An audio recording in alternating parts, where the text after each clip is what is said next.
Well, we just got going this morning, and we see that we took out the Globex low here by 2 points, so they ran the stops underneath the 71s here. You can see the 71s. This is stop running.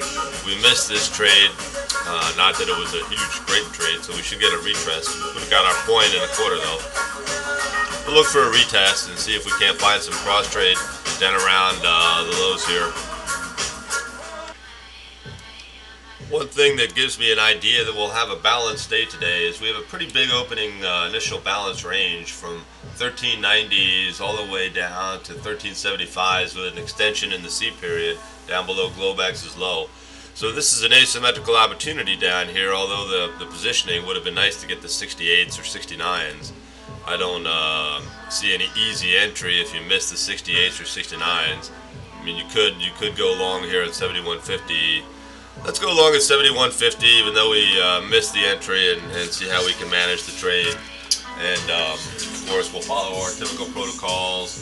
Long 2 at 7150, and we'll exit 1 at 72 3/4, and keep the second one on for 5 more points. We will be willing to better our position from the 7150s.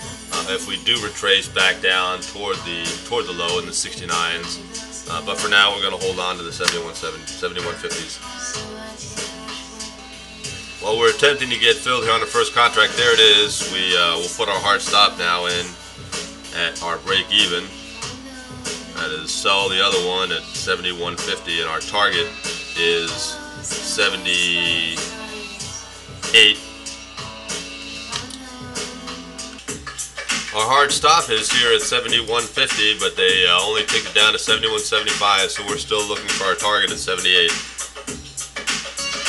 They sure do get close to the break even. I'll have to think about that. That happens quite a bit, but I like taking the point and not giving, or taking the point in a quarter. Today we actually made a mistake and took a point and a half. Must be too early. I need to get up earlier. But they do definitely come and take the stop for break evens a bit. But like I say, I don't like to give away that first point. If we put it a point under the market, then we end up not taking anything off that initial. And the S&P is volatile enough and rotational in its manner that we should be able to reposition. So that's what I like to do. All right, there's a little consolidation here between the 73s and 71, 75. So let's see if they hit our stop or if we can progress up toward the mean. Another thing I like about putting a hard stop in is it allows me to get up and walk around and fill the dishwasher up and fold the clothes and all those good things.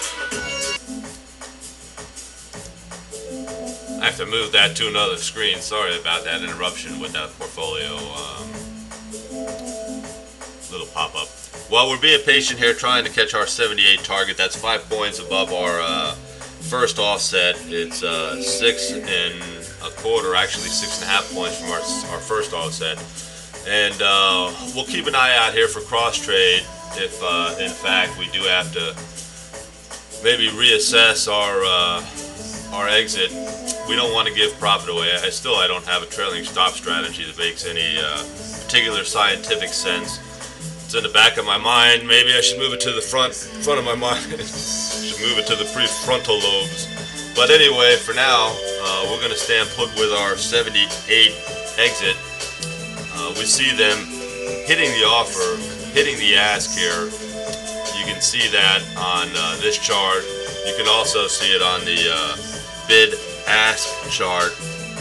That shows you the total, not just the total volume like the total volume footprint chart, but it shows you the bid and the ask volume in 2 different columns. And you can see when one is hit, the blue corresponds if it's the offer, and of course the red corresponds if it's the bid. And then of course the other side is grayed out if it's the lesser of the two. So we're just a couple ticks away here. We need this thing to click to 78 1/4 to get filled at 78. There's a 78 click. Let's go up one more. Let's see if we can't get a 78 1/4. There it is, 78 1/4. We are out of the market. That was a nice quick trade. Not too much. I'm speechless here. My mind's not functioning yet. That was the best trade with a lack of a. Well, we'll just call it a good trade. Huh?